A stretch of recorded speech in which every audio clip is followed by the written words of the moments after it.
Hey guys, what is up? It is Bibzuda7 here again, and welcome to another RuneScape 3 vlog here today.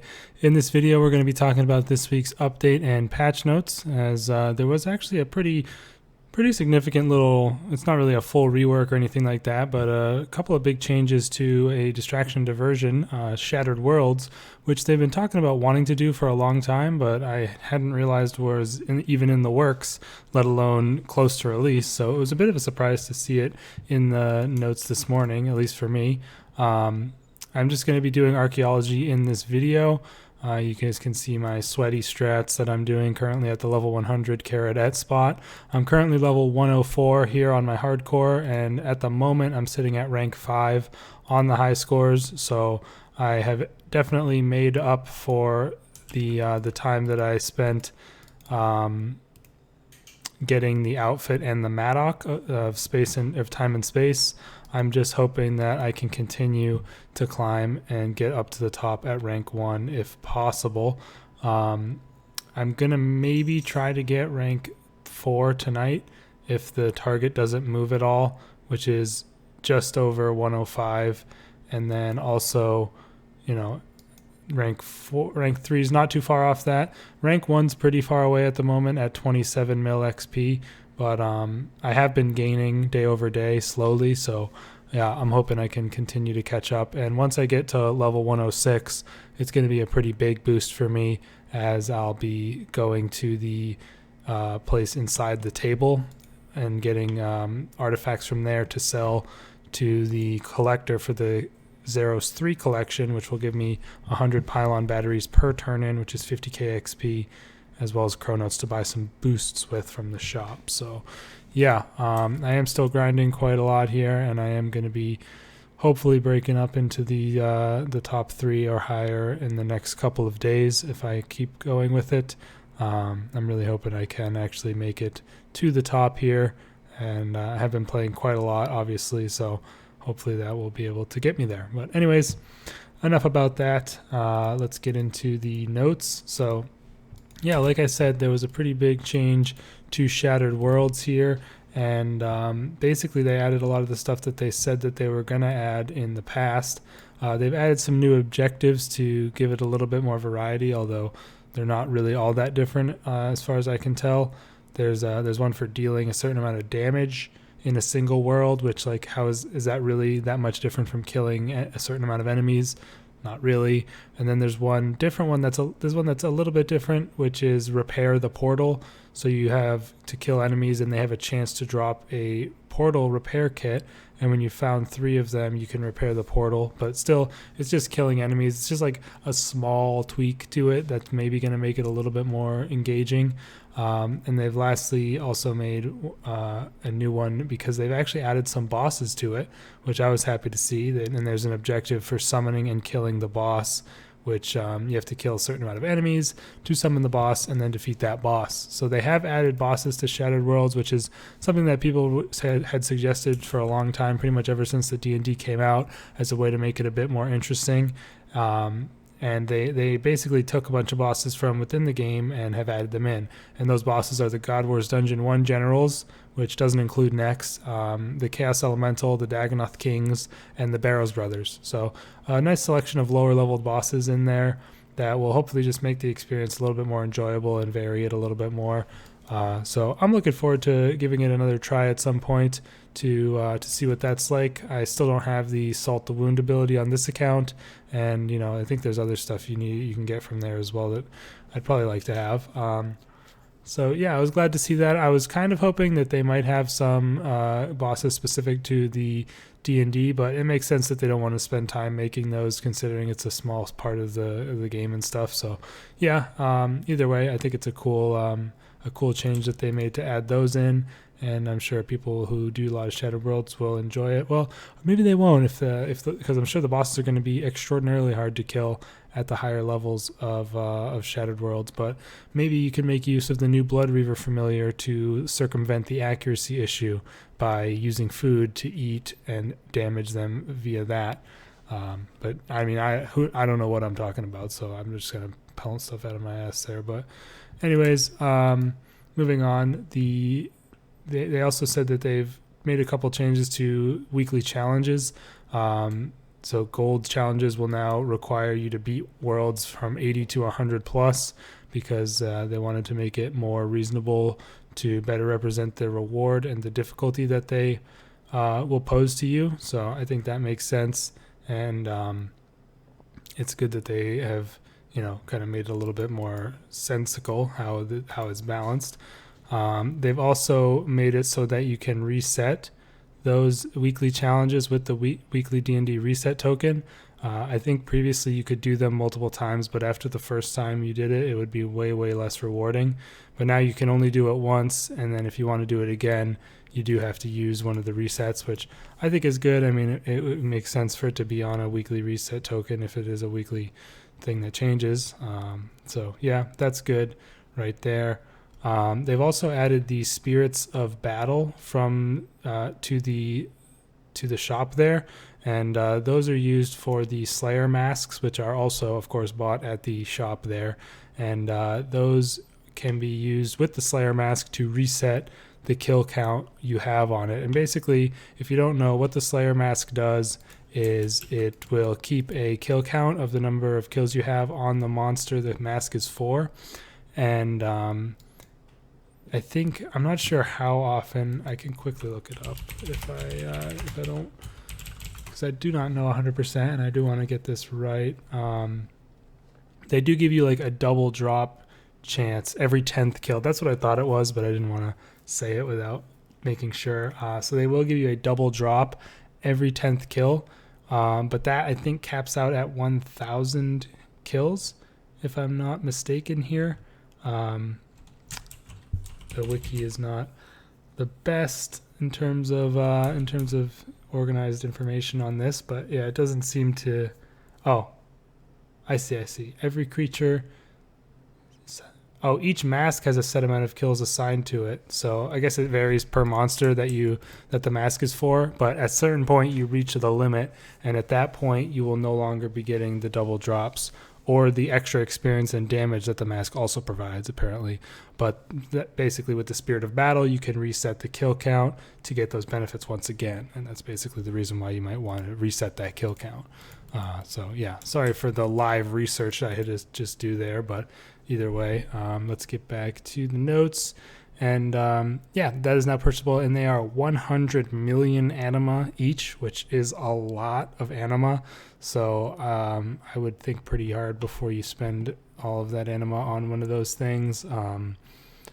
I don't really know what it would be worth it on exactly. I don't even know how many masks there are. I know there's like abyssal demons and dark beasts and stuff like that. And one good thing about those is you can use them to force Slayer assignment for that monster, I think once a day. So you might want to do it for that, but I don't think you need the kill count issue with that. But still, it's good that they added them in either way, because I think they were previously only available via MTX.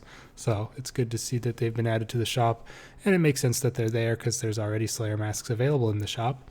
They've also added 3 new titles to the reward store for whatever reason, and they each cost 150 million anima, so they are expensive. The Abyssal Knight, Animaniac, and Abyss Diver. Those are the 3 titles that are available. If you, for some reason, have 450 million anima spare, go ahead and buy those, I guess. What did I say? Yeah, it is 450 million. I don't know why I second guessed that. And I know my familiar is gone. I'm just going to wait till the end of the video to go bank. They also added teleport scrolls to the reward shop, which teleport you straight to Shattered Worlds and cost 250k anima.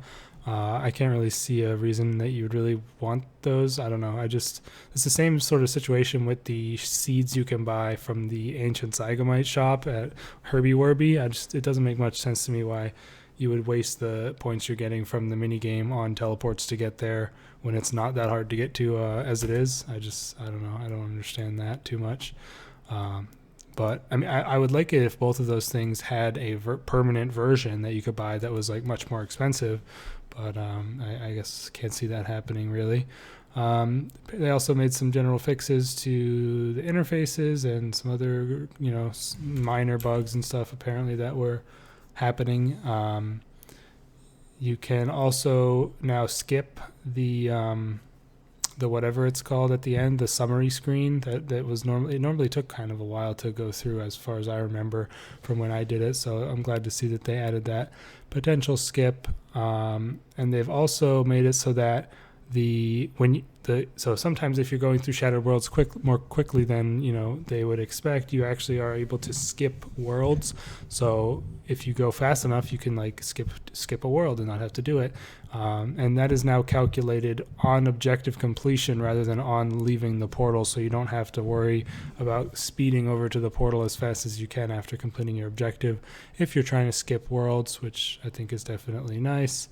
They've added some more info boxes displaying objectives and various things that you can get. Some mini-map icons have been added within it as well. And just overall a bunch of little smaller fixes. I don't think there's anything huge that there is worth mentioning here.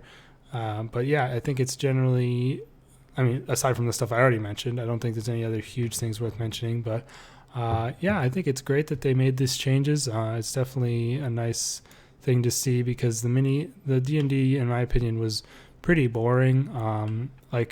It's pretty close to being really awesome. Like it definitely reminds me a little bit of like maps from Path of Exile, where like if they had it be a little bit more like random and maybe, I don't know, like you'd have to be able to get drops from that you could take outside to like normal drops in there as well. But I think that could be something else that they could go on at some point. I don't know. That's just a random aside that I thought, but it definitely needed some love, and it looks like they definitely gave it all the love it deserved. And I think it'll be in a pretty good state going forward, and they can move on to other things. By the way, this was like one of their ninja strikes that they're calling these things, where the ninjas go through and do a bunch of stuff to something, or maybe even make something new. And they put that at the top there.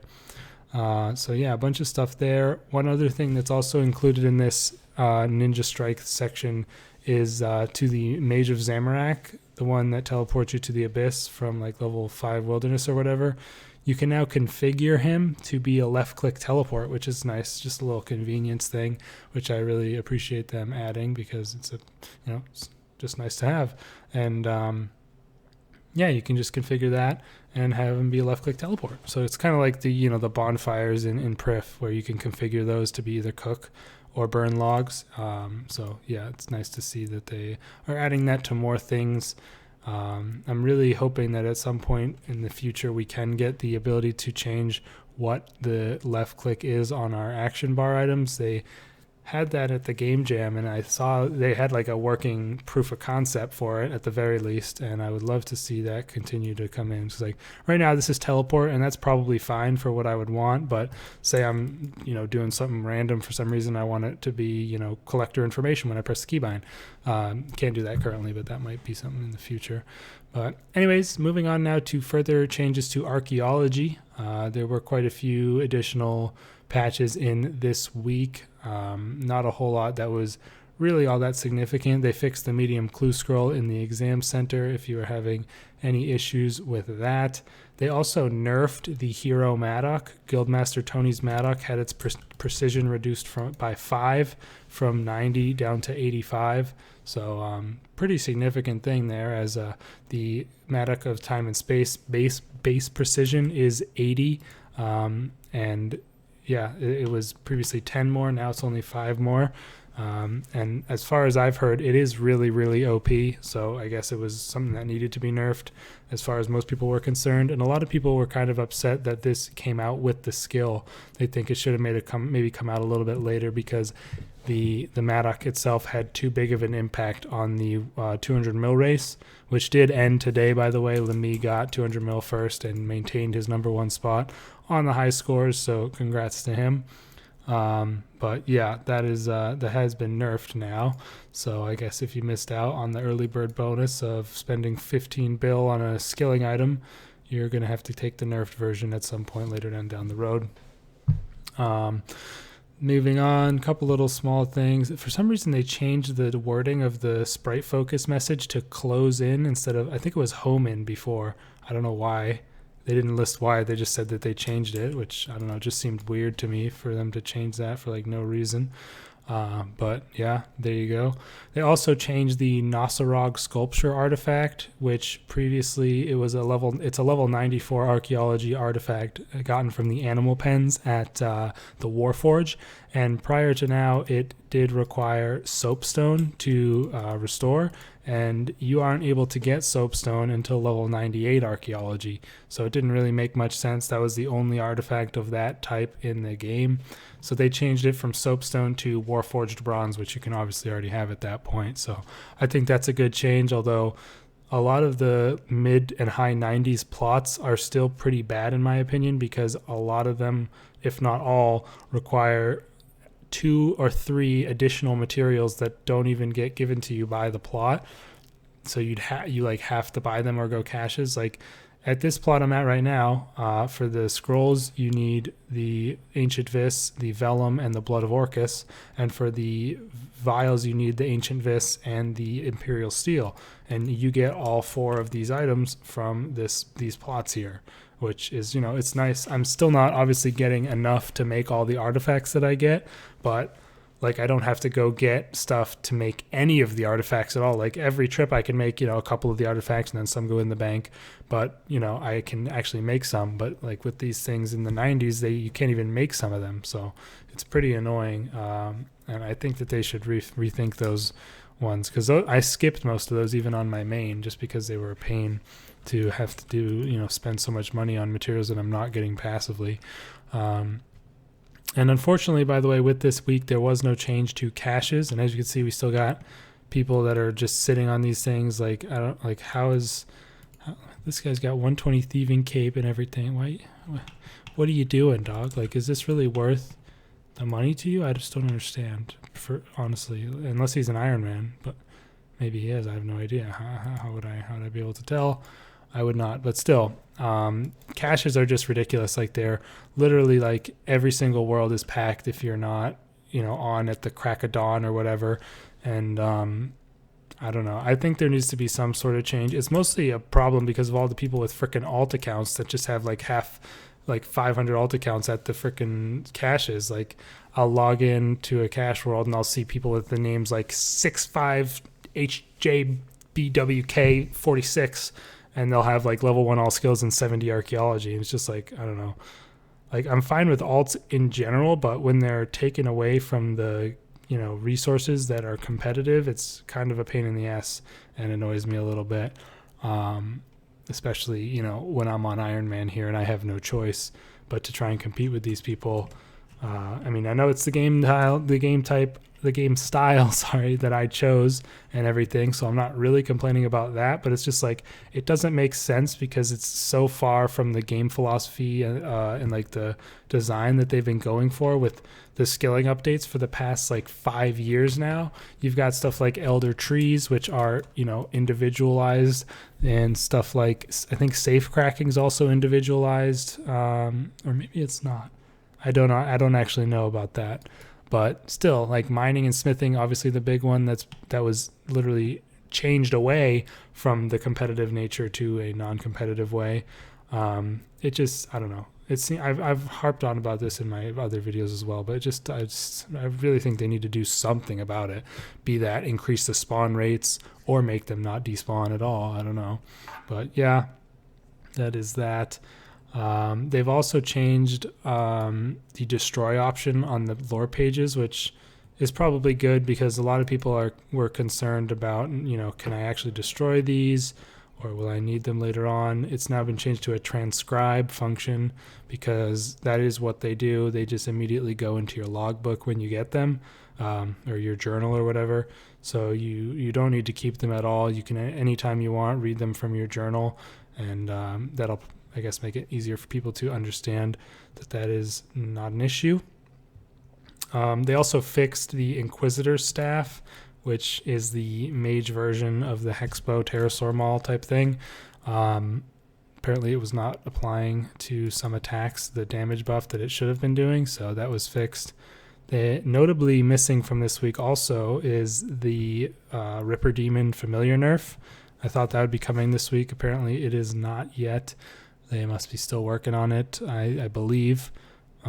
But either way, hopefully we see that soon, because it seems like it's insanely OP. I haven't used it myself, but yeah, still, it is ridiculous.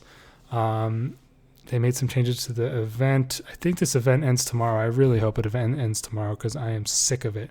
I'm absolutely sick of these stupid things walking all over the place. They block my bladed dive. Yeah, 15th of April it ends. It just they've annoyed me so much over this past week, because like even the eggs you can't bladed dive onto because they count as NPCs or something. I think it says like you can't attack that NPC when I try to bladed dive onto an egg. And then obviously the egg thieves themselves are really annoying as well. So yeah, I did finish the event on this account. I mean, I got all the cosmetics, but still I can't wait for it to be gone. But yeah, that's pretty much it, you guys, for this week. Pretty big changes to Shattered Worlds, and a couple of, I guess, pretty significant little tweaks in Archaeology land, where I've been living for the past, 2 weeks now, and I'm going to continue doing so. I am still going to try and get the rank 1 200 mil. I'm not going to stop grinding until I'm like 20 mil XP behind and, depressed, and, I'm just going to be like, oh, well, I'm not going to get it, so whatever. But hopefully that doesn't happen. Hopefully we can continue to climb, get closer to that rank 1, and hopefully secure it at some point, as that would just be super cool to have happen. But yeah, that's going to be the end of this video, you guys. I hope you did enjoy it. Let me know how you guys are doing in the comments. Are you enjoying training up your archaeology, and what level you're at? All that kind of stuff. And are you looking forward to trying out these Shattered Worlds changes? Because I definitely am at some point, for sure. So yeah, thanks for watching, you guys. I'll have a new video, by the way, for a guide on the You Have Chosen mystery out tomorrow. So you guys can look forward to that as well. And I'll see you for that. Peace out, guys.